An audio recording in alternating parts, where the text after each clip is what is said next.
Hi everyone, আমি Rupam. Welcome to our channel সিনেমার এপার ওপার। ঈদ কেটে গেছে, আশা করছি আপনারা সবাই খুব ভালো রকম ভাবে ঈদ উদযাপন করেছেন এবং ঈদের পরে এটা হতে চলেছে আমাদের প্রথম video, episode number 5। Episode number 4-এ আমরা একজন স্পেশাল গেস্টকে এনেছিলাম এবং তার জন্য আপনারা খুব ভালো রকম রেসপন্স দিয়েছেন। দারুণ রেসপন্স আমরা পেয়েছি সেই স্পেশাল গেস্টকে আনার পরে। থ্যাংক ইউ সো মাচ তার জন্য।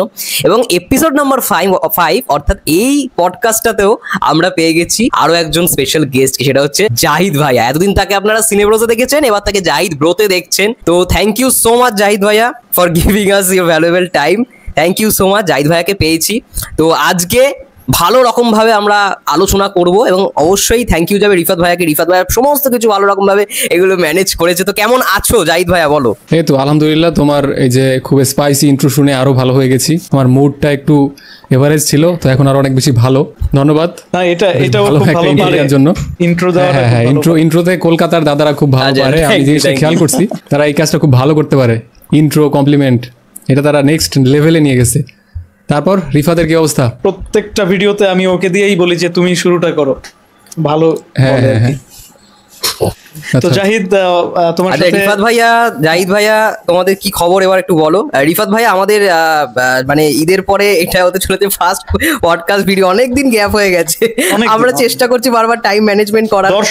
দর্শকরা আজকে আমাদেরকে কমেন্টে ধুইয়া দিবে, সোজা কথা। আমাদের এত লেট হয়েছে, মানে আমাদের গ্যাপটা একটু বেশি হয়ে গেছে। আসলে ঈদের মধ্যে একটা স্পেশাল পডকাস্ট আমরা আনতে চাইছিলাম, পারি নাই। স্পেশাল পডকাস্টের স্পেশাল গেস্ট হিসেবে আনতে চাইছিলাম রাজ এবং জাহিদকে, বাট আমরা রাজকে পাই নাই। আনফরচুনেটলি পাবো, সামনে পাবো। রাজ হলো যে হানিমুনে থাকে, তো দেখবেন যে কিছুদিন পর পরে থাকে না।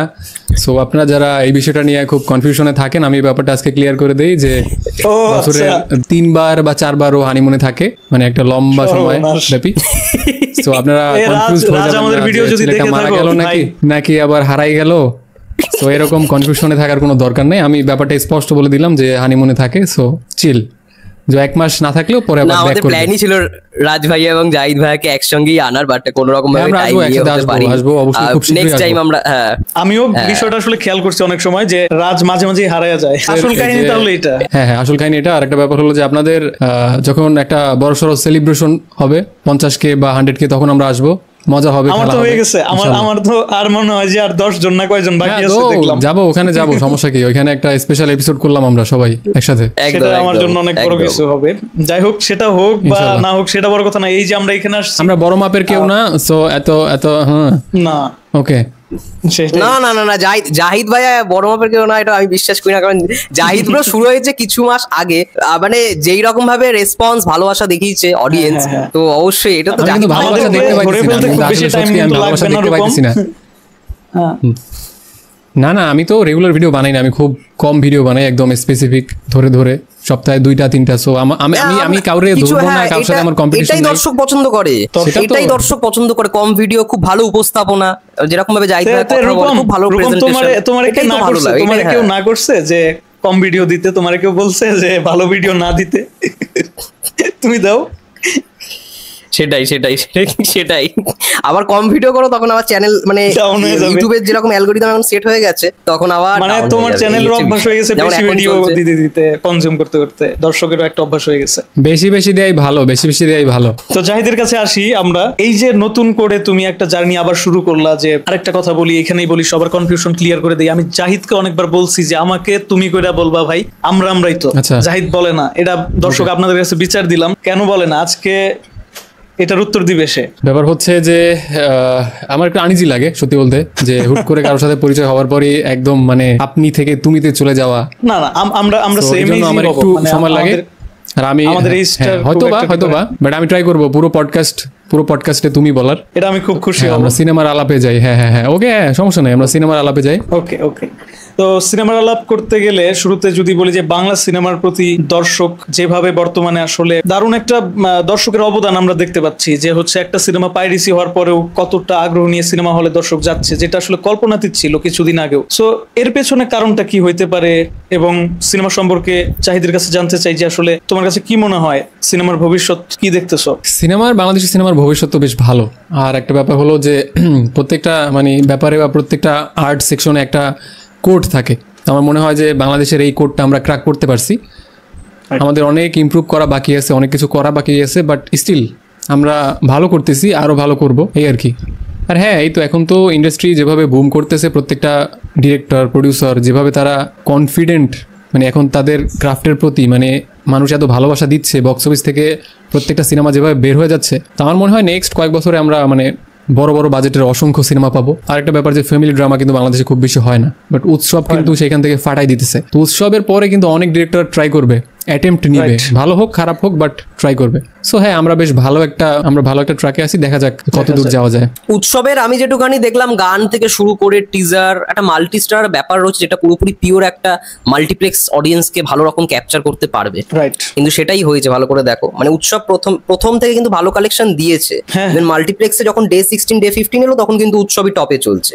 উৎসব ভালো রকম অডিয়েন্সকে কিন্তু ক্যাটার করতে পেরেছে। কারণটা হচ্ছে দীর্ঘদিন যাবত কিন্তু বলতেছি আমরা কিন্তু প্রত্যেকের জায়গা থেকে আমাদের মতামতের জায়গায় একটা বিষয়ে সবাই এক, যে মাল্টি স্টার আর মাল্টি কাস্টিং এর সিনেমা দরকার। যেটা এখন হচ্ছে, যেমন উৎসব সেটা করছে, যার জন্য উৎসবটা কিন্তু দর্শক ওইভাবেই দেখতেছে, ওই কারণেই দেখতেছে যে দীর্ঘদিন পর আমরা এখানে জাহিদ হাসানকে পাচ্ছি, আমরা এখানে চঞ্চল চৌধুরীকে পাচ্ছি, জয়া হোসেন আছে, এবং দারুণ একটা কনসেপ্টের গল্প, মানে সব মিলিয়ে কিন্তু ওয়ার্ক করতেছে ব্যাপারটা। হ্যাঁ, আরেকটা ব্যাপার হলো যে আমরা আসলে 90s কিড যারা আছি, ছোটবেলা থেকে এদের কন্টেন্ট দেখে আমরা গ্রো করছি আস্তে আস্তে, নাটক বা টিভিতে বিভিন্ন কন্টেন্ট আসছে। তো আমার মনে হয় যে এই কন্টেন্টের মাধ্যমে আসলে এদেরকে ডিরেক্টর খুব ভালোভাবে ক্লিক করতে পারছে। কন্টেন্ট তো অবশ্যই ভালো, বাট পাশাপাশি এই ব্যাপারগুলো আসলে ট্যাপ করতে পারছে বিধায় আসলে এই সিনেমাটা এত ভালো ওয়ার্ক করতেছে। আরেকটা বিষয় হলো যে মানে ফ্যামিলি ড্রামা কিন্তু হয় না, বা ফ্যামিলি অডিয়েন্সকে টার্গেট করে যে একটা সিনেমা বানাবে কোনো ডিরেক্টর, আমাদের কান্ট্রিতে হয় না। আমাদের এখানে ওইটা টার্গেট থাকে যে একটা কমার্শিয়াল সিনেমা বানাবো, যত বেশি মানুষকে টার্গেট করা যায়। সো সেখান থেকে এইটা বেশ ভালো একটা অ্যাটেম্প্ট ছিল। আর আমি টিজার ট্রেলার দেখেই বলছিলাম যে এই যে ডিরেক্টর কাইজারের ডিরেক্টর, ওনার মেকিংটা খুব ভালো, একদম টপ নচ। সো সবকিছু মিলাই আসলে সিনেমাটা বেশ ভালো কালেকশন দিতেছে। আর আমার মনে হয় এটা লং রানে ফাটাই চলবে, তাণ্ডবের থেকেও বেশি কালেকশন হয়তো বা আনতে পারে সিঙ্গেল ডেতে। এটা হবে, কারণ সিঙ্গেল ডেতে হ্যাঁ, তাণ্ডব তো ক্ষতিগ্রস্ত হয়েই গেছে, কারণ ওই দিক থেকে পিছিয়ে আছে, যে পাইরেসি হয়ে গেছে। এখন তো যেভাবে যাচ্ছে লং রানে তো উৎসব আগে থাকবে। সেদিনও দেখলাম যে উৎসবের কালেকশন তাণ্ডবের থেকে 1 লাখ বেশি হয়েছে, এরকম একটা প্রতিবেদন দেখলাম। আসলে কিছু করার নাই, এটা তোমার পরশুদিন থেকে অলরেডি শুরু হয়ে গেছে। ওই ডে এখন ডে 18 বা 19 এরকম চলছে, ডে 15 না ডে 14 থেকে জিনিসটা হয়েছে অলরেডি, মানে উৎসব তাণ্ডবকে বিট করছে। আসলে এটা এইভাবে বলারও কিছু নাই যে বিট করতেছে, কারণ একটা সিনেমা পাইরেট হয়ে গেছে, পাইরেট কপি মানুষ পায়া সেটা মানে ঘরে বসে দেখতে পারতেছে। আরেকটা সিনেমা ভালো সিনেমা, সেটা সিনেমা হলে চলতেছে, সিনেমা হলে গিয়ে দর্শক দেখতেছে, একটু ডিফারেন্ট তো আছে। তারপরেও উৎসবের মতো সিনেমা বারবার দরকার আছে। এই ধরনের সিনেমাই হচ্ছে ইন্ডাস্ট্রিতে বেশি বেশি প্রয়োজন আমার কাছে মনে হয়। আসলে বিষয়টা ঠিক রিফাত, আপনি যেটা বলছেন, সরি তুমি যেটা বলছো, তো একটা ইন্ডাস্ট্রিতে আসলে সব ধরনের সিনেমাই হওয়া দরকার। মানে শুধুমাত্র যে ফ্যামিলি ড্রামা হবে বা এই অ্যাকশন হবে সেটা না, আসলে হররের যে বাংলাদেশে কিন্তু হিউজ অডিয়েন্স আছে, যে জিনের মতো সিনেমা কিন্তু হ্যাঁ এত কালেকশন আনছে, বাট মোটামুটি ভালো মানের একটা হরর বানাইলে কিন্তু ফাটায় চলবে। এইটাই জাহিদ, হ্যাঁ ওটাই আর কি, খুব ভ্যালুয়েবল, খুব ইম্পর্টেন্ট একটা পয়েন্ট। একটা যদি হরর হয় তাহলে দেখতেও মজা লাগবে। সেটাই জাহিদ খুবই ইম্পর্টেন্ট একটা পয়েন্ট কিন্তু আসলে তুলে ধরছে, সেটা হচ্ছে হরর। আমাদের হরর জনরার কাজ কিন্তু হয় না বললেই চলে। আমার মনেই পড়ে না শেষ কবে আমি আসলে পিওর হরর জনরার কাজ আমি বাংলাদেশের দেখি নাই। একটা সিনেমা ছিল ডাইনি বুড়ি, মনে আছে? কমেডি ফাটায় চলবে যদি কেউ বানাইতে পারে ঠিকঠাক ভাবে হরর কমেডি, মানে ভয়ঙ্কর রকম কালেকশন দিবে হরর কমেডিটা। হ্যাঁ, আমারও তাই মনে হয়। বাট আসলে আমার কাছে মনে হয় যে ওই ধরনের ভিশনারি পরিচালকের অভাব বাংলাদেশে, যারা হচ্ছে এরকম এক্সপেরিমেন্ট চালাবে। আর সবাই শুধু একদিকে যায়। বানানো যে যায় না সেটা না, ওটিটিতে অনেক ভালো ভালো কাজ হচ্ছে, বাট বিষয়টা হচ্ছে যে প্রথমবার যখন একটা নতুন জনরায় কেউ নিবে, তখন এইটা তার জন্য অনেক মানে ভয়ঙ্কর একটা সিদ্ধান্ত হয়। 5 কোটি টাকা দিয়েও যদি একটা সিনেমা বানায়, দেন ওইটা রিটার্ন আসবে কতটুকু, মানে এই যে এক্সপেরিমেন্ট করার যে প্রথম এই যে একটা সাহস, এটা অনেকে করতেছে না। এটা হলো মেইন সমস্যা। বর্তমানে বাংলাদেশে বড় একটাই আছে এখন, চরকি আলফা, এরা যখন ফার্স্ট এইটা দেখলো অ্যাটেম্পট এই ফ্যামিলি ড্রামাটা দিয়ে, ওরা বুঝতে পেরেছে যে হ্যাঁ এইটা একটা মানে রয়েছে, অডিয়েন্স রয়েছে, তার জন্যই উৎসব দেখা এত ভালো রকম ভাবে ওয়ার্ক করলো। পরবর্তীকালে ফ্যামিলি ড্রামা হবে, আর যদি অডিয়েন্স আরো ভালো রকম ভাবে করে তাহলে হরর কমেডিও হবে। আমার যেটা মনে হয় যে জাহিদ একটু আগে বললো জিনের কথা, জিন 3, জিন 2, এই সিনেমাগুলা কিছুই হয় নাই আমার মতে, আমার রুচিতে ওইগুলা দেখার মতো আগ্রহী তৈরি হয় নাই। তারপরেও যেইভাবে চলছে, দর্শক একটা ইউনিক কিছু পাইছে দেখে কিন্তু চলছে। এখন জাহিদের কথাটা ঠিক যে যদি আরো কোয়ালিটি সম্পন্ন কন্টেন্ট তারা প্রোভাইড করতে পারে দর্শককে, ওই হরর জনরায়, হরর কমেডি জনরায়, তাহলে কি পরিমাণ চলতে পারে এটাও কিন্তু আসলে সত্য, চলার একটা ব্যাপক সম্ভাবনা কিন্তু আসলেই আছে। হররের মধ্যে আবার অনেক জনরা আছে, স্ল্যাশার বা আরো যদি ডিপে যাই তো ওইগুলার কথা তো অনেক পরে, বাদই দিলাম। অ্যাকচুয়াল হরর মানে হ্যাঁ অ্যাকচুয়াল যেটা বেসিক অ্যাকচুয়াল হরর আর হরর কমেডি, হ্যাঁ এই দুইটা জনরা নিয়ে করতে পারে। হরর কমেডি, হ্যাঁ যখন আমাদের কি হয়, হ্যাঁ হবে আস্তে আস্তে। হ্যাঁ, যখন মনে করো যে আমাদের হরর জনরা অ্যাকচুয়াল যে হরর বা হরর কমেডি এই দুইটা জনরাই ওয়ার্ক করে যাবে, অডিয়েন্স টানবে, তখন তারা আরো যতগুলা জনরা আছে ওই হররের মধ্যে ওইগুলা ট্রাই করতে পারে। সো এরপর হররের পরে আছে হচ্ছে যেটা খুব কম হয়, ওই যে যেটা ফ্যামিলি ড্রামা টাইপ, সেটা তো অলরেডি হচ্ছে, এখন শুরু হইলো ওই উৎসবের মাধ্যমে। দেখা যাক সামনে আরো অন্যান্য পরিচালক আগ্রহ দেখায় কিনা, দর্শক তো আগ্রহ দেখাইছে। হ্যাঁ হ্যাঁ, আচ্ছা এই যে আরেকটা ব্যাপার বলি যে শাকিব খানের যে next project Asif Akbar MR9, হয়তো আমি মনে করি যে দুইজনেই হয়তো দেখে ফেলছো তোমরা, তো এটা নিয়ে কার কি মতামত? আমি একটা ভিডিও বানাইছিলাম, আমি তো জাস্ট মানে একদমই এক্সাইটেড না প্রজেক্টটা নিয়ে, যদি ভিডিওটা দেখো। এর কারণ হলো যে তার ব্যাপারে আমার খুব বিশেষ ভালো, করে আমি এটা শুনছিলাম, আমি এখনো দেখিনি, আমি এখনো MR9 প্রজেক্টটা দেখিনি, বাট সেই সময় খুব ভালো হাইপে উঠেছিল যখন টিজার ট্রেলার। হ্যাঁ MR9 তো ইউটিউবে আছে, ইউটিউবে পাওয়া যায়, ইউটিউবে মনে হয়, হ্যাঁ ইউটিউবে আছে।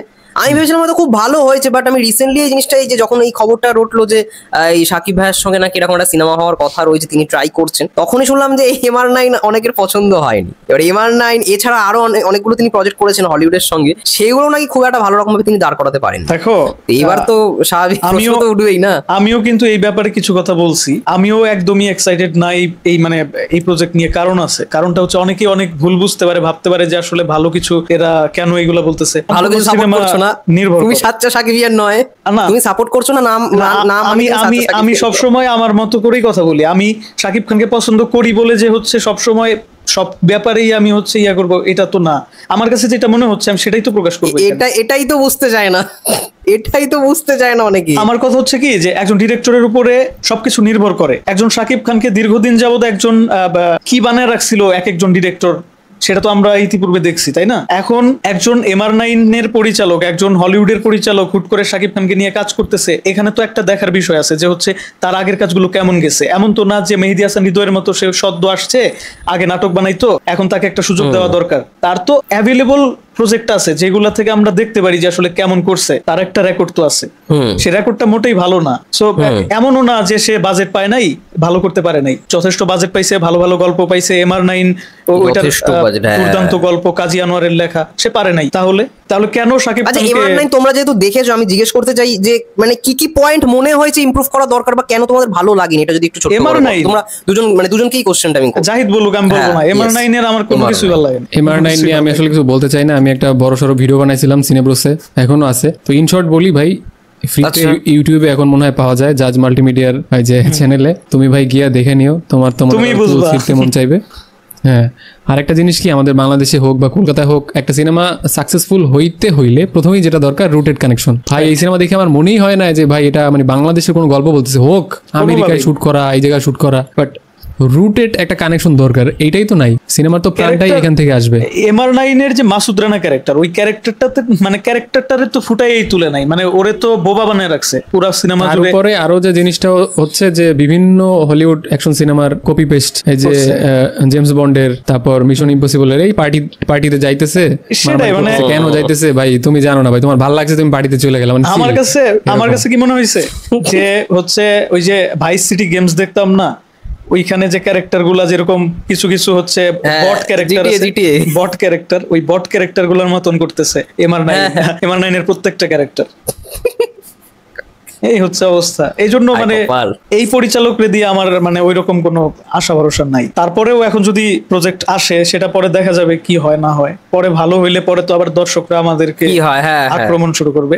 ভালো হইতে পারে, কিছু কিছু ক্ষেত্রে ভালো হইতে পারে, কিন্তু আমার কাছে মনে হয় যে 90% এই প্রজেক্টে আহামরি ভালো কিছু সম্ভব না। কারণ হচ্ছে ডিরেক্টর একটা বাংলা সিনেমাও বানাইতে পারবে না, একটা হলিউডি সিনেমাও বানাইতে পারবে না, দিন শেষে একটা জগা খিচুড়ি করে দিয়ে যাবে। দেখা যাক কি হয় আলটিমেট। যাই হোক, আমরা এবার নেক্সট টপিকে আসি। নেক্সট টপিকটা আমরা আলোচনা করবো ধূমকেতুকে নিয়ে। দেখো 14 বছর পর, এই 14 বলছি সরি 12টা বছর পর। আচ্ছা থামো, ধূমকেতুতে আমরা যাবো, ধূমকেতু নিয়ে কথা বলবো। তার আগে এখান থেকে একটা কাট, আমার ক্যামেরা অলরেডি ঘুমাই গেছে 2 মিনিট আগে, আমি কিছু বলি নাই কারণ তোমরা দুজনেই বলছো, তো আমার ওয়ান টেক শেষ। হ্যাঁ, তো এবার আমরা নেক্সট টপিকে যাচ্ছি। নেক্সট টপিকে আমরা আলোচনা করব ধূমকেতু সিনেমাটাকে নিয়ে। তো 12 বছর পর দেব শুভশ্রী জুটি আসছে, ঠিক আছে। এবং সকলে এক্সাইটেড। আমরা ভেবেইছিলাম একটা সময় পর্যন্ত হাল ছেড়ে দিয়েছিলাম ভাই, এই সিনেমা মনে হয় আর দেখতে পাবো না, কারণ প্রডিউসার যেরকম ভাবে যা করছে ভাই, ধূমকেতু মানে কোনো সিনেমা ধরো আসছে তার প্রোডাকশন হাউস থেকে, সে সবসময় ধূমকেতু ধূমকেতু বলে প্রমোট করে করে ওই সিনেমার আর কি প্রমোশন করে দিত, বাট ধূমকেতুর আর কোনো পাত্তাই থাকতো না। তো এই বছর যে আমাদের ভাগ্য খুলে যাবে এটা আশাই করতে পারি। এটা কিন্তু সিনেমার নাম আর হচ্ছে ঘটনার সাথে মিল আছে। ধূমকেতু কিন্তু সহজে দেখা যায় না। একটা ধূমকেতু আছে যেটা খুব নরমাল 10-12 বছর পর পর দেখা যায়, আরেকটা ধূমকেতু তো হ্যালির ধূমকেতু, 76 বছর পর পর দেখা যায়। সো ধূমকেতু সিনেমাটা খারাপ কি করছে, ভালোই হয়েছে, মিল রাখছে, তারা মিল রেখেছে। এবং দেখবে টিজারটায় দেবদার যে ফার্স্ট ডায়লগটা 9 বছর এরকম সামথিং, অ্যাকচুয়ালি দেব শুভশ্রীর সিনেমা হয়নি 9 বছরই। হ্যাঁ, তো ওই ডায়লগটা দিয়ে শুরু করেছে। এটা আমাকে খুবই নস্টালজিক একটা ফিল দিছে। আমি তো রিসেন্টলি একটা ভিডিও করলাম ধূমকেতু নিয়ে। যাই হোক, জাহিদ কি বলে ধূমকেতু সম্পর্কে সেটা শুনতে চাচ্ছি।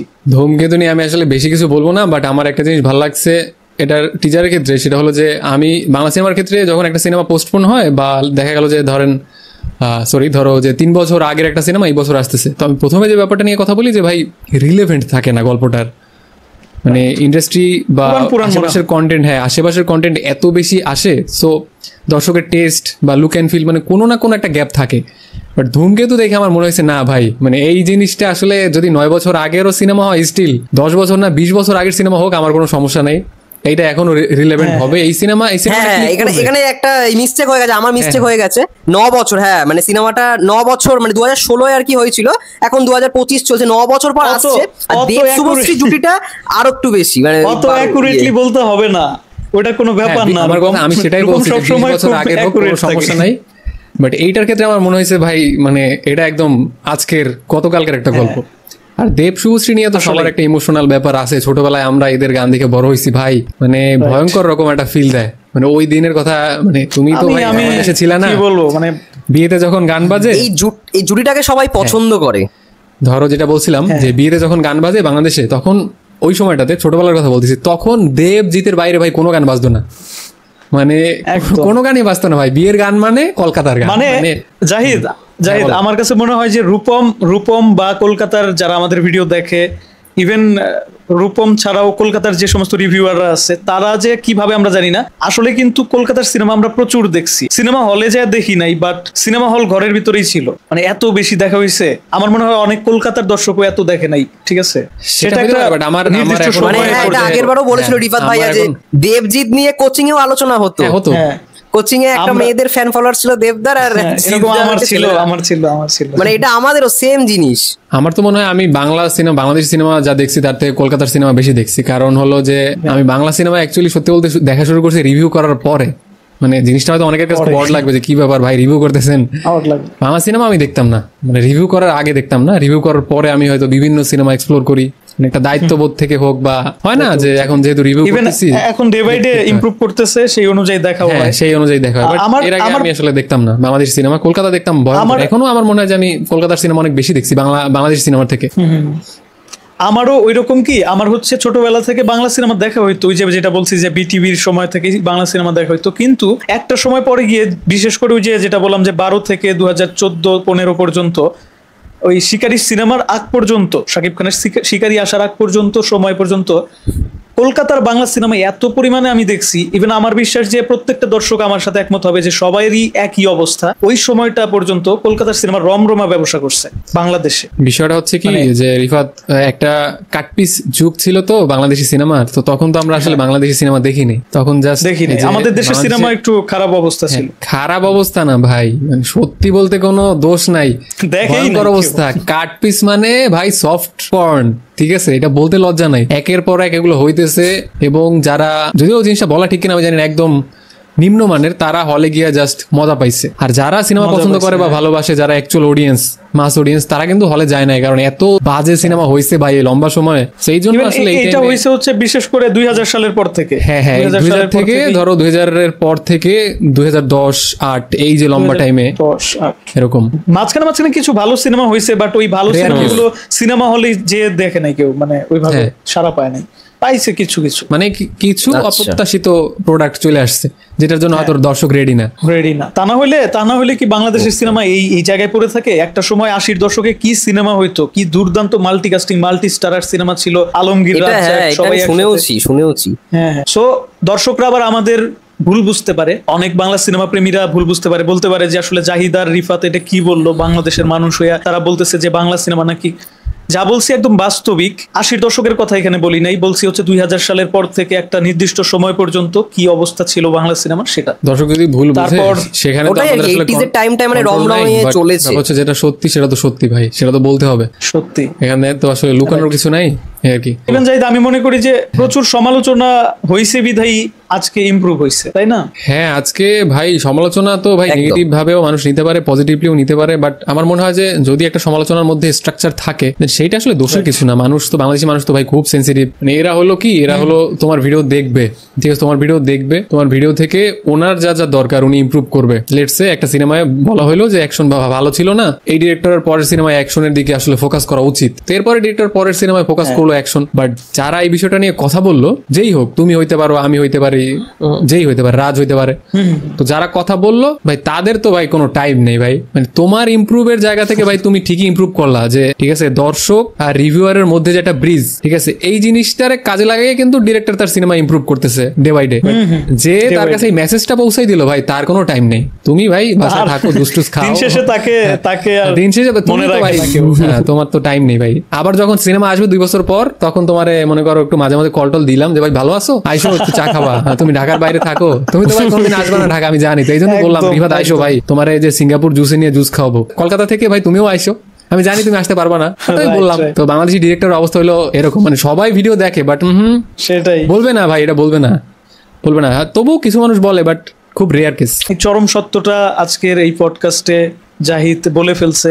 এটা আমাদের আসলে একটা ভেতরের একটা আসলে আক্ষেপ। আসলে কেন বাংলা সিনেমার অগ্রগতি হচ্ছে, কাদের কারণে হচ্ছে, দর্শকের কারণে হচ্ছে। আমরা যারা সিনেমা নিয়ে যৌক্তিক সমালোচনা করি তাদেরও কিছুটা অবদান আছে, এই ব্যাপারটা স্বীকার করতে হবে। না করলে পরে আমরা ডিমোটিভেট হয়ে যাব, না করলে পরে দিন শেষে দর্শকরা যদি দর্শকদের জায়গা থেকে বারবার যদি ওই একই ধাঁচের সিনেমা দেখতে থাকে, একটা সময় তারাও ডিমোটিভেট হয়ে যাবে। সমালোচনা থাকবে ততদিন ইমপ্রুভমেন্টটা দৃশ্যমান হবে আমার কাছে মনে হয়। ইয়েস, এবং এই বিষয়ে আমরা যেটা কথা বলছিলাম, মানে দেব শুভশ্রীর এই জুটিটা, মানে আমি তো ফার্স্ট ধরো সিনেমা হলে গিয়ে সিনেমাই দেখি পরান যায় চলিয়ারে। তো এটা আমি হ্যাঁ শুনেছি আগে যে দেবদা জিদ্দার ছবি বাংলাদেশে বহুত মানুষজন দেখে, বা এখন তোমরা বলে যে কলকাতার মানে অনেক ছবি তোমরা দেখেছো।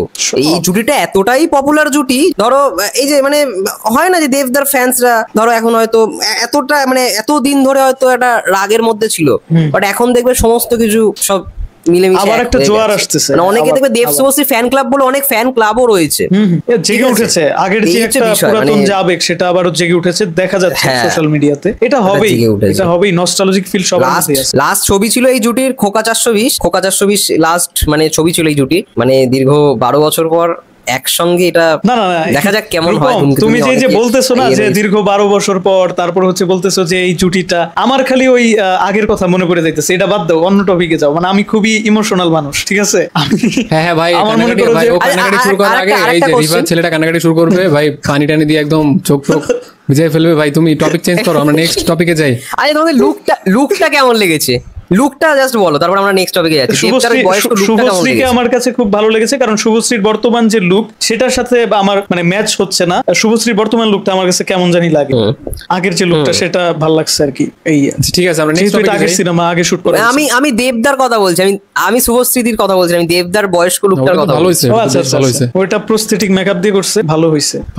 এটাই শুনতে চাইছে রূপম, এটাই শুনতে চাইছে ওই মানে যিনি আর কি ওই রূপম এটাই শুনতে চাইছে যে ভালো হইছে। না আমি আরেকটা কথা বলে দিই, যিনি আর কি লুকটা ডিজাইন করেছিল যেই টাইম আর কি শুট হয়েছিল, তিনি এখন আর আমাদের মধ্যে নেই। তিনি এই কিছুদিন হলো আর কি তিনি মারা গেছে। ওটা প্রডিউসার নিজেও করেছে, মানে একটা দারুণ লুক দিয়েছিল, এটা তো বলতেই হবে। একজন প্রতিভাবান মানুষ মাধ্যমে এসেছিল, ওই লুকটা অনেক আগেই চলে এসেছিল।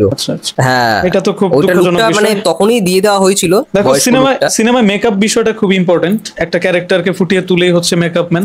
তো সেই জায়গা থেকে আসলে এটা খুবই দুঃখজনক যে যেই টাইমে ধূমকেতু শুট হয়েছে সেই টাইমে লুক দেওয়াটা এরকম প্রস্থেটিকের কাজ মানে বিশাল একটা ব্যাপার। হ্যাঁ, এই আমি সিনেমা তো যদি 12 বছর এই আগে ব্যাপারটাই রিলিজ বলছিলাম। পাইতো, আমার এই মনে সিনেমা হয় যে যদি এই 12 বছর সিনেমাটা- আগে রিলিজ পাইতো তাহলে তো না, আমার মনে এই হয় যে যে একটা ভাই, লুক, এটা অনেক এক্সাইটিং। মনে হয় এখনই এটা রিলিজ দেওয়ার জন্য পারফেক্ট সময়। মানুষের ওই যে তুমি বললা না যে তুমি ইমোশনাল হয়ে যাইতেছো, ছোটবেলার একটা ব্যাপার কিন্তু এখানে কাজ করবে, একটা ইমোশন এইটা কাজ ওয়ার্ক করবে। করবে। হ্যাঁ, হ্যাঁ, এইটা ওয়ার্ক করবে, এটা work দেখবে, করবে এই ব্যাপারটা সিনেমা। ক্লিক করবে। সিনেমা এভারেজ হইলেও সিনেমা মানে কোপায় বিজনেস করবে। ইভেন আমি আরেকটা বিষয় দেবদা শুনলাম, বারংবার একটাই কথা বলেছে ভাই, আমার জীবনে আমার লাইফের ভাই বেস্ট মানে অ্যাক্টিং বেস্ট পারফরমেন্স আমি এই ছবিটাই দিয়েছি, তাই নাকি? এখনো বলে। আচ্ছা, হ্যাঁ, এটা দেবদা অনেকবার আগেও বলেছে, এখনো বলে। এটা হইতে পারে এই কারণে যে দেব শুভশ্রীর ওইটাই লাস্ট সিনেমা ছিল এবং শুভশ্রীর সাথে দেবের একটা দারুণ বোঝাপড়া ছিল ওই সময়, ভালো একটা সিনেমা হওয়ার সম্ভাবনাই বেশি। তো আশাবাদী এই সিনেমা ভালো কিছু করুক, সেই কামনা করি। আশাবাদী, হ্যাঁ। দেখা যাক নেক্সট টপিকে নেক্সট টপিকে আচ্ছা, যাই। নেক্সট টপিক আমরা রূপমকে একটা প্রশ্ন করতে নেক্সট চাইবো। টপিক আমরা এটা রূপম, তুমি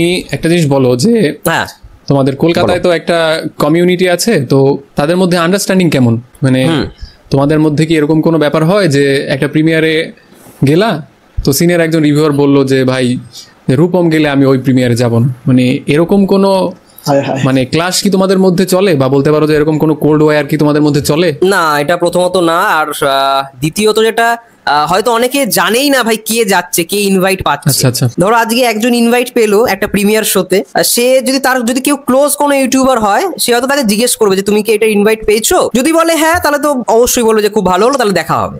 আর যদি না হয় তাহলে তো আর কোনো প্রশ্নই ওঠে না, তাকে হয়তো যেতে হবে। বা হ্যাঁ, ভালো ইউটিউবার হলে অবশ্যই তাকে নিয়েও গেল, মানে দুজনের তো পারমিশন থাকে, একটা ইনভাইট মানে দুজন যেতে পারবে, সেটা নিয়ে কোনো ব্যাপার না। বাট না, এরকম কোনো ব্যাপার আজ পর্যন্ত আমি অন্তত দেখিনি যে ভাই এ গেলে আমি যাবো না। বরঞ্চ আমরা চেষ্টা করি যেন প্রত্যেককে সুযোগ দেওয়া হয়।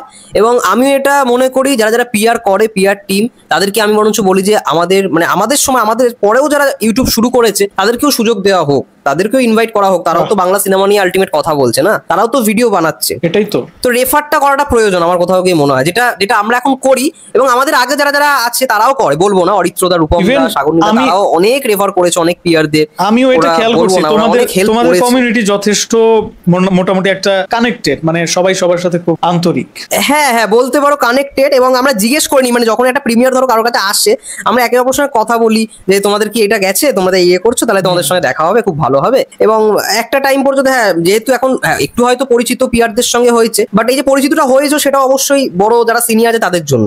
আর তারাও কিন্তু হেল্প করেছে, রেফার করেছে, এই চ্যানেলটা অবশ্যই দেখুন, এই চ্যানেলটাও ভালো কাজ করছে মুভি ইয়েতে। বাট এটা কখনো আমার কানে অব্দি আসেনি, বা আমি এতদিন দেখিনি যে এই প্রিমিয়ার যাচ্ছে বলে আমি যাবো না। এটা তো তোমারই লস, তুমি ভাই প্রিমিয়ারের সুযোগ পেয়েছো, তুমি কেন যাবে না, তাই না? তো এটা হয় না, সুযোগ পেলেও যাই না, বুঝতে পারছো? না, এখানে আসলে অনেক খেলা আছে, বুঝছো? মানে খেলা আছে কিরকম ভাইয়া, ব্যাপারটা হচ্ছে যে প্রিমিয়ারে ডাকা হয় মাঝে মাঝে প্রোডাকশন হাউস থেকে, আবার মাঝে মাঝে ধরো ডিরেক্টর পার্সোনালি তোমার ডাকে। সমস্যা হয় যখন ডিরেক্টর তোমাকে পার্সোনালি ডাকবে, উনি এক্সপেক্ট করে বসে থাকে যে ভাই তুমি সিনেমাটার একটা পজিটিভ রিভিউ দিবা, তো সিনেমা তোমার ভালো লাগলো না, তুমি যখন আইসা বাসায় একটা নেগেটিভ রিভিউ দিলা, তখন তো একটা কনফ্লিক্ট সৃষ্টি হলো যে আমি তো এক্সপেক্ট করছিলাম পজিটিভ দিবে। তো সেখান থেকে আসলে আমার মনে হয় যে মানে বাংলাদেশের কথা বলতেছি, এখনো মানে সব প্রিমিয়ারে আসলে যাওয়া উচিত না। আর বাংলাদেশে ভাই সিনেমাই বা কয়টা আসে, ওইরকম কলকাতার মতো বা তোমাদের যেরকম ধরো প্রত্যেক সপ্তাহে কন্টেন্ট থাকে, ওটিটিতে হোক বা থাকেই ধরো দুই একটা সিনেমা থাকে, হ্যাঁ সাউথের সিনেমা থাকে, হিন্দি সিনেমা থাকে। তো আমাদের তো ভাই বছরে ধরো ঈদ গেল, কুরবানি গেল, এখন সারা বছর আমরা মোটামুটি বাদাম খাবো, আবার নেক্সট ঈদে আমরা কথা বলা শুরু করবো। জাহিদ, অনন্য মামুনের কথা মনে পড়ে গেল তোমার কথায়। অনন্য মামুন একটা পোস্ট করছে আজকে যে হচ্ছে ঈদ তো চলে গেল, এখন আমরা কি করব? একদম না, ঈদ তো চলে, বাকি 8টা মাস কিভাবে চলবে? আপনি বাদাম কিনতে পারেন সস্তায়, 5 কেজি বাদাম কিনে সারা বছর খান, নেক্সট ঈদে আসলে ইনশাআল্লাহ আবার আপনি আপনার কন্টেন্ট বানানো শুরু করবেন।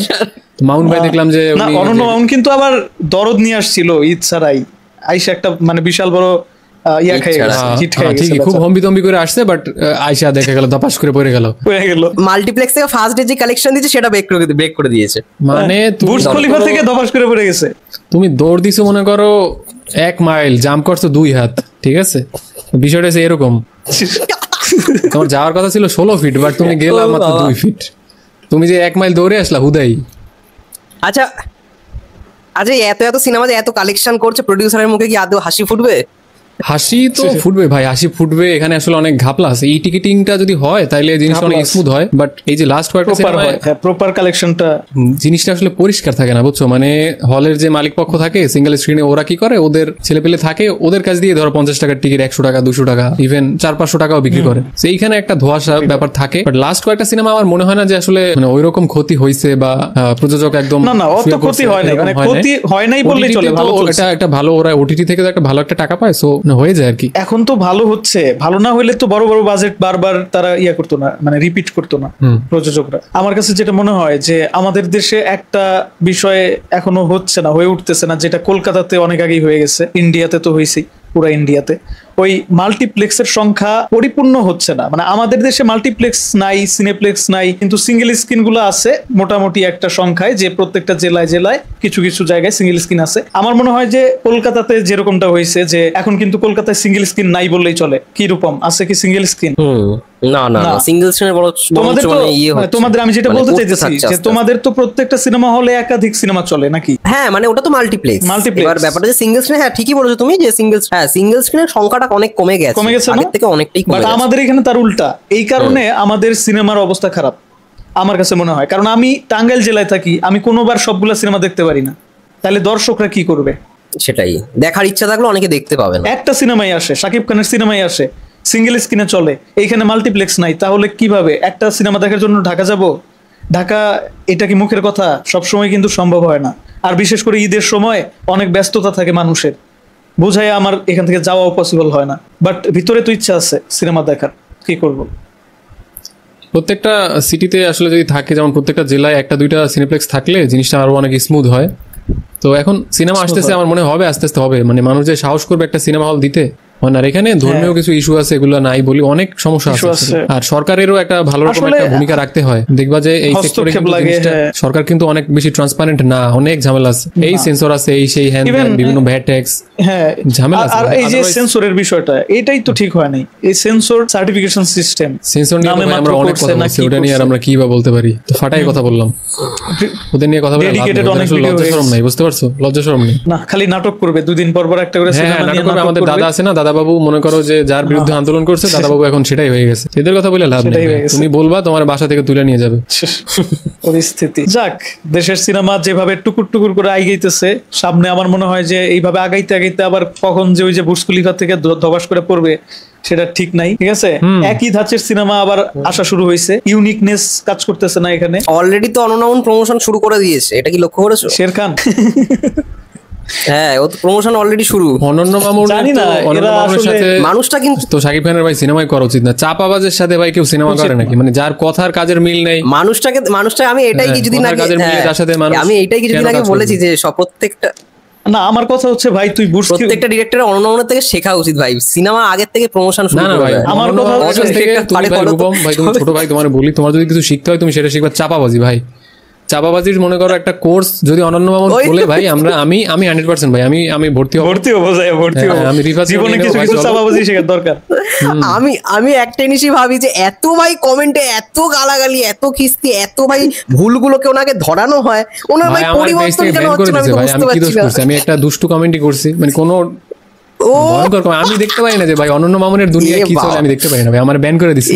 আমার অনন্য মামুন ভাইয়ের, আমি ভাই বলতেছি, ভাই সম্বোধন যেহেতু বড় মানুষ, দাদা ওনার পেজে যা কমেন্ট করতাম আগে দুই একটা, দাদা বলো, রেসপেক্ট দাও। দাদা, হ্যাঁ দাদা, উনি দাদা, হ্যাঁ অনন্য মামুন দাদার পেজে গিয়ে আগে আমি মাঝে মাঝে কমেন্ট করে আসতাম যে হচ্ছে আপনি পারবেন, কিছু একটা করে ফেলেন, বুস করিফা টরিফার থেকে লাভ দেন। হঠাৎ করে একদিন দেখি যে আমার কমেন্ট অপশন নাই, আমি কমেন্ট করতে পারি না।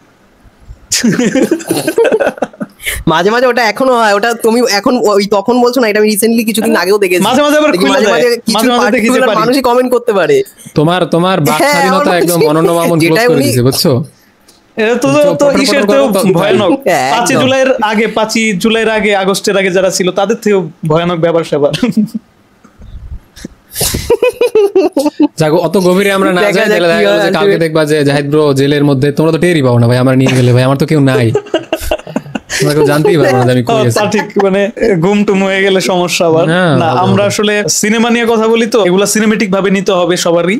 আমরা আসলে কোনো দল মতের কোনো ইয়া না, আমরা সার্বজনীন। তো জাহিদ, আমার কাছে যেটা মনে হয় যে একটু আগেও বললাম যে বাংলা সিনেমা, বিশেষ করে আমাদের বাংলাদেশি সিনেমা ইমপ্রুভ করছে ঠিকই, কিন্তু বর্তমানে লক্ষ্য করছো কিনা জানি না, প্রত্যেকটা সিনেমার সাথে প্রত্যেকটা সিনেমার অনেক বেশি সিমিলারিটি লক্ষ্য করা যাচ্ছে। মানে একই ধরনের সিনেমা বারবার পরিচালকরা বানাচ্ছে, একটার দেখা দেখি আরেকটা। এই জিনিসটা যদি লং রানে চলতে থাকে তখন আমার মনে হয় দর্শক একদিক থেকে ডিমোটিভেট হবে, আবারও দর্শকের ভেতরে ওই সিনেমার ক্ষুধাটা নষ্ট হয়ে যাবে। তোমার কাছে কি মনে হয়? তুমি একটা ভয়ঙ্কর টপিক মেনশন করছো, এই ব্যাপারটা আমি আগেই বলবো করে, বাট বিষয়টা হচ্ছে যে এটা সত্যি আমরা খুব মানে বক্স অফিস থেকে খুব ফাটাই বিজনেস করতেছি, বাট এটাও সত্যি যে এই যে ব্যাপারটা বললা যে রিপিট হচ্ছে, যেমন বরবাদের মতো কন্টেন্ট হয়তো আবার আসতে পারে, এই যে তাণ্ডব আসলো, এই টাইপের কন্টেন্ট হয়তো আবার আসতে পারে। কারণ কি? কারণ সিনেমাটা ফাটাই বিজনেস করতেছে। তো সমস্যা যেটা হবে লং রানে সেটা হলো যে দেখো সিনেমা বিভিন্ন সিনেমা থেকে ইনস্পায়ার্ড মানতেছি, সেটা নতুন একটা সিগনেচার ক্রিয়েট করে সেটাও মানতেছি, বাট প্রত্যেকটা ইন্ডাস্ট্রির কলকাতার হোক মালায়ালাম হলিউড দেখবা যে একটা সিগনেচার থাকে, তাদের একটা নিজস্বতা থাকে। যেমন এই যে কলকাতার যে আমরা হেমলক সোসাইটির যে সেকেন্ড পার্টটা দেখছো তো মনে হয় তোমরা, কিল বিল সোসাইটি সিনেমাটা দেখবা যে হ্যাঁ কিল বিল সোসাইটির কিছু ডায়লগ আছে ভাই, মানে খুব আহামরি কিছু না, বাট ভালো লাগতেছে যে গাড়িতে কিছু ডায়লগ থাকে, ওরা যখন যাইতেছে তারপর সিনেমা শেষে থাকে যে গার মেরেছে। তো এইসব ছোট ছোট ব্যাপারের মধ্যে কিন্তু ভাই অরিজিনালিটি আছে, মানে এটা যে আমাদের, এটা যে কলকাতার একটা রুটেড কানেকশন আছে। তারপর শাটিক আপ নামে একটা কন্টেন্ট ছিল, তোমরা যদি দেখো জোর কি এখনো আছে, ওটার মধ্যে একটা অ্যাকশন সিন থাকে, তুমি দেখবা যে ক্ষেতের মধ্যে দুজন মনে করো ফাটাই মার করতেছে, কাদা মাখা মাখি, মানে ধান ক্ষেতের মধ্যে একটা ভয়ানক অবস্থা, একবারে রুরাল এরিয়াটা তারা মানে এরিয়ার যে ক্যারেক্টার গুলো এত দুর্দান্ত ভাবে ফুটায় তুলছে ন্যাচারাল ভাবে, এটা আসলে অবিশ্বাস্য ছিল। এই জিনিসটা কিন্তু দেখবা যে এই জিনিসটার সাথে কিন্তু আমাদের একটা রুটেড কানেকশন আছে, এবং ওরা যে গালাগালি করে ভাই, রাজশাহীর মানুষ সত্যি বলতে ওরকম গালাগালি করে, হোক গালি, বাট এটা নিজস্বতা আছে। এখন এই গেল কলকাতার যে আরো যে ওই সিনেমাটা, সেটা হলো যে বহুরূপী, ভাই এটা একটা কলকাতার সিনেমা, মানে দেখলেই বোঝা যায় একটা কলকাতার সিনেমা। তো সেখান থেকে তুমি দেখো বাংলাদেশে আমরা এত বিজনেস করতেছি, বাট এইটা কিন্তু লং রানে সার্ভাইভ করতে পারবে না যদি না এরকম নিজেদের একটা সিগনেচার থাকে। তুমি যেটা বলছো ভাই আমি 100% আমাদের তো নিজেদের রিপিট, মানে আমরা আমাদের নিজেদের টেকনিক রিপিট করতেছি। সেটা হইতে পারে যে বিভিন্ন ইন্ডাস্ট্রির বিভিন্ন টুকটাক জিনিসপত্র ইন্সপায়ার্ড হয়ে নিলাম বা ভালো লাগলো আমার সিনেমা আনলাম, কিন্তু এটা ভাই লং রানে খুব একটা ভালো হবে না। হয়তো এখন ভালো চলতেছে, ক্লিক করতেছে, বাট সার্ভাইভ করতে হলে ভাই নিজেদের একটা নিজস্বতা লাগবেই, অরিজিনাল কন্টেন্ট লাগবেই ভাই। অবশ্যই অবশ্যই। বহুরূপী প্রসঙ্গটা তুললে না, বহুরূপী আমি নিজে দেখেছি ভাই, মানে উইন্ডোজ প্রোডাকশন হাউস তারা কি টাইপের সিনেমা বানায়, ফ্যামিলি ড্রামা, দেখবে ম্যাক্সিমাম ছবি ওদের ফ্যামিলি ড্রামা, বাট বহুরূপী এমন একটা ছবি করেছে মেইন স্ট্রিম, মানে এমন ভাবে অডিয়েন্সটাকে ক্যাপচার করেছে যে এই ছবিটা আমি দেখেছি ভাই দুর্গাপুজোতে এসেও, দুর্গাপুজোর 1 মাস পরেও সিনেমা হলে ভাই সিঙ্গেল স্ক্রিনে হাউসফুল দিচ্ছে। আমি বন্ধুদের সঙ্গে 1 মাস পরে গেছি সিনেমাটা দেখতে, হাউসফুল সিঙ্গেল স্ক্রিনে, তাও ভাবো মাল্টিপ্লেক্সে কি অবস্থা, কারণ উইন্ডোজ প্রোডাকশনের মেইন অডিয়েন্সটাই মাল্টিপ্লেক্স থেকে, কারণ ওটা ফ্যামিলি ড্রামার অডিয়েন্স একটা ভালো পেয়ে গেছে। এই বহুরূপী ভাই মানে একটা গেম চেঞ্জার। আগের বছর এমন একটা ছবি সবাই বলেছে ভাই হেভি সিনেমা হয়েছে, বাংলাদেশের অনেক মানুষ এই সিনেমাটাকে প্রশংসা করেছে। আর শিবুদার অ্যাক্টিং, ওরে বাবা এই মানুষটা কি করেছে, ডিরেক্টর মানে সিনেমার পরিচালক, এই সিনেমার অভিনেতা, আবার উইন্ডোজের প্রযোজক, 3 দিক সামলানো, ওরে বাবা। তুমি গানটা দেখো, যেটা গান আছে না যে কৌশানীর উইয়ার্ড, হ্যাঁ খুব উইয়ার্ড, খুব বাজে লাগে শুনতে, বাট স্টিল ভাই মানে ওটার মধ্যে একটা মজা আছে, মানে বাজে লাগে তোমার, বাট স্টিল একটা তৃপ্তি আছে। যেমন এই যে চঞ্চল চৌধুরী হচ্ছে যে ওইটাই যে চঞ্চল চৌধুরীর একটা গান ছিল না, সাদা সাদা কালা কালা, আমরা কিন্তু মানে শুনতেছি খুব যে ভালো লাগতেছে তা না, কিন্তু গানের মধ্যে একটা আলাদা একটা ব্যাপার আছে ভাই, একটা এনার্জি আছে, ভালো লাগতেছে, ব্যাপার আছে, তৃপ্তি আছে একটা।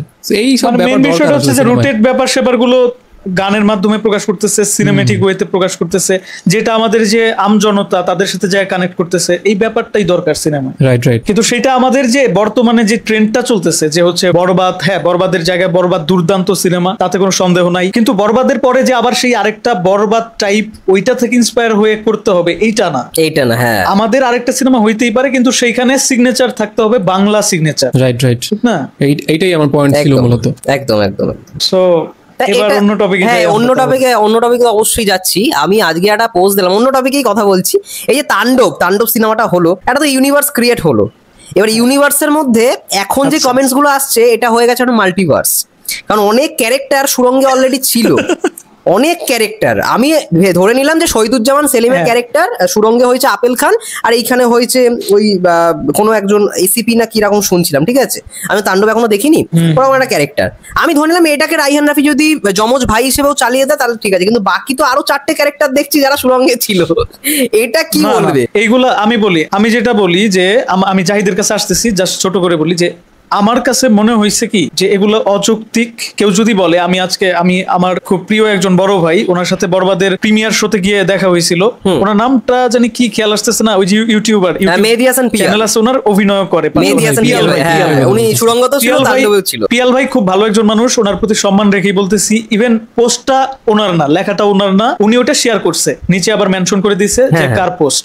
তো ওই পোস্টে আমি দেখলাম যে ওখানে লেখা আছে যে এইটা আসলে খুব স্বাভাবিক, এইটা কোনো মাল্টিভার্স বা বলি এইটাকে আমাদের ট্রল করা উচিত না, বা এটার ভুল ত্রুটি ধরা উচিত না। রায়হান রাফি একটা শুরু করতেছে, এটাকে এপ্রিসিয়েট করা উচিত, ভালো কথা। কিন্তু আমার প্রশ্ন হচ্ছে সেটা তো যৌক্তিক হইতে হবে। আমার এই সিনেমাটাতে মাল্টিভার্স আমি কিভাবে দেখাবো? সেটা কি আদৌ পসিবল? এটা কি হচ্ছে মার্ভেলের সিনেমা? মার্ভেলের সিনেমাগুলোর মেন হচ্ছে কনসেপ্টটা আসলে কি, সেটা তো বুঝতে হবে। কেন তাদের ওইখানে মাল্টিভার্স সম্ভব আর আমাদের এখানে সম্ভব না, সেটাও তো বুঝতে হবে। ইয়েস, এটাই হচ্ছে মেইন পয়েন্ট। তাদের ওখানে মাল্টিভার্স সম্ভব কারণ তাদের সিনেমার কনসেপ্ট হচ্ছে ফ্যান্টাসি জনরা, এটা ফ্যান্টাসি সায়েন্স ফিকশন, ওটা পুরোপুরি আলাদা জনরা। হ্যাঁ, বাট এইখানে যেটা দেখানো, এটা তো বাস্তবিক, এটা তো সামাজিক। এখানে যে ক্যারেক্টার গুলা, এগুলা তো মানুষ, এগুলা তো রোবট না, এগুলা তো আয়রন ম্যান না, এবার স্পাইডারম্যান না, তারা আবার মাল্টিভার্সে যায়। এবার ব্যাপারটা হচ্ছে এটা হয়ে গেল কি বলতো, রোহিত শেট্টির কপি ইউনিভার্সের মতো। রোহিত শেট্টির কপি ইউনিভার্সে কিন্তু একটা ক্যারেক্টার, মানে দেখবে সিঙ্গাম রিটার্নসে ওই ক্যারেক্টারটা আছে, আবার সূর্যবংশীতে ওই ক্যারেক্টারটাই রয়েছে। তাহলে এইটা হলে ভাই ঠিক আছে। বাট এখন জাহিদকে একটাই প্রশ্ন, জাহিদ তোমার কাছে কি মনে হয় যে এইগুলা কি আসলে অযৌক্তিক কথাবার্তা না? যে রায়হান রাফি প্রথম বানাইতেছে দেখাই, সে যা বানাইতেছে তাই আমাকে সাপোর্ট করতে হবে, সে কি জানে না সে একজন পরিচালক? মনে হয়। তবে এখানে সমস্যা যেটা হয়েছে, দেখো রিফাত, আসলে মানে যখন একজন ইউনিভার্স বানাইতে যায়, সেটা কিন্তু তোমার অনেক বেশি টাইম, এনার্জি বা স্ক্রিপ্টে অনেক বেশি টাইম দিতে হয়। তুমি যত ইউনিভার্স দেখবা যে তারা দেখবা যে স্ক্রিপ্টে অনেক সময় দিয়ে নিখুঁত হয় সবকিছু। মার্ভেলের কথা বলো বা তুমি যে কোনো করতে হবে। হ্যাঁ, এখন এইখানে রায়হান রাফি দেখবা যে একটা সিনেমা নিয়ে ঝাঁপাই পড়ে, সিনেমার মনে করো রিলিজের 25 দিন আগে, তো 2 মাস থেকে, হ্যাঁ 2 মাস আগে শুটিং এর নামে তো ভাই 25 দিন 30 দিন আগে। তো তার কাছ থেকে তুমি যদি এক্সপেক্ট করো তিনি একদম রাইটিং এ একদম নিখুঁত করবে, ভাই এটা তো প্রত্যাশা করা বোকামি। সব থেকে বড় ব্যাপার হচ্ছে এই যে ইউনিভার্সিটি করা হলো না সুরঙ্গর, এটা তো প্রি প্রোডাকশনে ছিলই না। মানে সুরঙ্গকে যে আমার কথা ওইখানেই, শোনো আমার কথা ওইখানেই, যে সুরঙ্গ যদি প্ল্যানেই ছিল না, তাহলে সুরঙ্গ দিয়েই কেন আমার ইন করতে হবে? সুরঙ্গকেই কেন আমার হচ্ছে নেক্সট সিনেমা বানাইতে হবে? আপনার নিশ্চয়ই অন্য একটা সিনেমার মাধ্যমে তো পরবর্তীতে ইন্ট্রোডিউস করা যায়। কিছু এটা তো হয়েছে মানে এত আমি বলি, একটা ইউনিভার্স ক্রিয়েট করাটা এত ইজি ব্যাপার না। একটা ওই মার্ভেল যারা বলে যে হচ্ছে স্পাইডারম্যানের তো অনেক আছে, ওইটা তো বললামই যে হচ্ছে ওদের ওইখানে মাল্টিভার্স সম্ভব, ওদের ওইটা যৌক্তিক। আমাদের এখানে এটা যৌক্তিক না, মাল্টিভার্স তো দেখাতে পারবেই না শেষ পর্যন্ত, ওইটা আমাদের গিলতে হবে, হলে যায় গিলতে হবে, ভুলভাল বানায় দেখাবে, আর দিনের পর দিন এই ভুলের উপর দিয়েই চালায় দিবে। বাংলা সিনেমা কোনোদিন তার রুটে কাজ করতে পারবে না। তুমি ভাবো 5খানা ক্যারেক্টার সুরঙ্গে ছিল, তারাই আবার তাণ্ডবে, আলাদা আলাদা নামে, আলাদা আলাদা চরিত্রে। তার মানে বুঝো যে হচ্ছে এখানে ওনারা যেটা বুঝাইতেছে যে এই ভালো ভালো ক্যারেক্টার গুলা এরা ছাড়া কেউ করতে পারবে না। বাংলাদেশে আর অভিনয় শিল্পী নাই আছে তো। আসল সমস্যা কি, যে রূপম বললো না যে এই যে সুরঙ্গর এই যে পার্টটা, সুরঙ্গ তো এখানে আসলে একদমই রিলেভেন্ট না ভাই। এখন আমরা যখন সবাই হলে সিনেমা দেখতে যাই, দেখতে ভালো লাগতেছে, নিশো আসছে সিনেমায়, বাট অ্যাকচুয়াল তুমি যদি একটু লজিক্যাল ভাবে চিন্তা করো, দেখবা যে ভাই এটা আসলে কোনো দরকার ছিল না। সিয়ামের ক্যারেক্টারটা খুবই অর্গানিক, দরকার ছিল একদম ন্যাচারাল ভাবে দেখবা যে সিনেমা আসতেছে, ঠিক আছে, মানে ওর স্ক্রিন টাইম বেশি, বাট একজন গ্রামের ইলেকট্রিশিয়ান মনে করো কি হইলো, হুট করে পুষ্প হয়ে গেল, বাংলার পুষ্প হয়ে গেল। এর থেকে সারপ্রাইজিং কিছু হয়? আর না এটা আবার অনেকে যুক্তি দেখাবে যে হচ্ছে পুষ্পা কি ছিল, পুষ্পাও তো কাট কাইটা হচ্ছে সে, ঠিক আছে, বাট পুষ্পার যে পরিবর্তনটা পুরো যে গ্রাফটা, এটা তো ডিরেক্টর পুরো সিনেমা ব্যাপী দেখাইছে, বাট সেটা কই? রাইট, আর এটা তো প্রি প্ল্যান ছিল, এটা তো এমন না যে হচ্ছে রায়হান রাফির মতন হুট করে আনছে। এবার এটা নিয়ে হয়তো সুরঙ্গ 2 হবে, যে এই ক্যারেক্টার নিয়ে ব্যাংক ডাকাতি করতে করতে সে এখন ডন হয়ে গেছে, এটা নিয়েই সুরঙ্গ 2 হবে, যেটা সবাই আন্দাজ করছে। না সেটা হইতেই পারে, সেটা হইতেই পারে। আমার প্রশ্ন ওইটাই যে তাহলে মাল্টিভার্স ক্রিয়েট করার কি দরকার, যেটা অযৌক্তিক। মাল্টিভার্স না কইরা তারা যদি আলাদা আলাদা অভিনয় শিল্পী এখানে কাজে লাগাইতো, বাংলাদেশে অনেক ভালো ভালো মুখ আছে যেগুলারে আমরা দেখতে চাই কিন্তু এখন আর দেখতে পারি না। যারা, যেমন আমিন খানের কথা বলি, তারপর যেমন আরো অনেক শিল্পী আছে যাদেরকে কিন্তু জায়গায় জায়গায় ব্যবহার করা যায়, কিন্তু সেটা না কইরা রিপিটেড একই ধরনের একই শিল্পীরা বারবার আইনা তারা কেন একটা গল্প নষ্ট করতেছে। টিম হয়তো এটাও ভেবেছিল যে মানুষ ধরতে পারবে না, বাট দেখো তুমি ফেসবুকে দেখো অলরেডি এটা নিয়ে কথা শুরু হয়ে গেছে। ওরা অডিয়েন্স কিন্তু বলছে, এটা যদি রূপম এটা যদি তারা ভেবে থাকে যে ধরতে পারবে না, তাহলে তারা, আমি বলবো যে তারা ডিরেক্টরি এবং এই যে সিনেমা রিলেটেড কাজ যারা করতেছে ক্যামেরার পেছনে, তাদের প্রপার একটা কোর্স করা দরকার। যে আসলে দর্শকের মন মাইন্ড কেমন থাকে, দর্শক এখন কতটা স্মার্ট, এই ব্যাপারে একটা কোর্স করা দরকার। তা না হলে এটা আমাদের কাছে আসলেই হবে। আমরা মানুষের যে চাহিদা সেটা আমরা খুব ভালোভাবে জানি। আমাদের সাথে আসলে যোগাযোগ করলে আমরা তাদের খুব ভালো ভালো পরামর্শ দিয়ে দেবো। যদিও জিনিসটা আসলে খুবই আকাশ কুসুম স্বপ্ন তোমরা বলবা, বাট আমরা খুবই পজিটিভ ভাইব নিয়ে থাকি। আমাদের কাছে যদি আসে যে আসো, খুব ভালো পরামর্শ দিব।